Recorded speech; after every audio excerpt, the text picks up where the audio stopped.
ভাই আইপিএলের ফাইনাল এবার দুর্দান্ত হতে যাচ্ছে।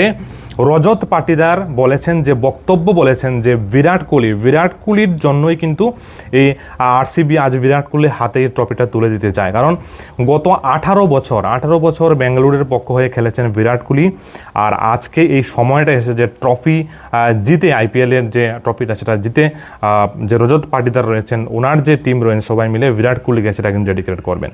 কিন্তু শ্রেয়স আইয়ার সেদিকে বলেছেন যে উনি দলকে ফাইনালে উঠানোর পর মাত্র 4 ঘন্টা উনি ঘুমিয়েছেন, মানে কতটা ছক আঁকছেন যে কিভাবে বিরাট কোহলির দলকে হারানো যায়।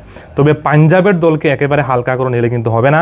আজকের ম্যাচে পাঞ্জাব কিন্তু দুর্দান্ত খেলবে, আর শ্রেয়স আইয়ার কিন্তু সব থেকে ভালো খেলবে বলে দিচ্ছি। কারণ গত ম্যাচে যে ডেডিকেশন দেখিয়েছে শ্রেয়স আইয়ার, মানে একেবারে তার সেই ইনিংসটা মানে একেবারে তুলনাহীন ইনিংসটা। এভাবে যদি একজন প্লেয়ার খেলে তাহলে অবশ্যই কিন্তু আজও আমার আশা যে শ্রেয়স আইয়ার ভালো খেলবে।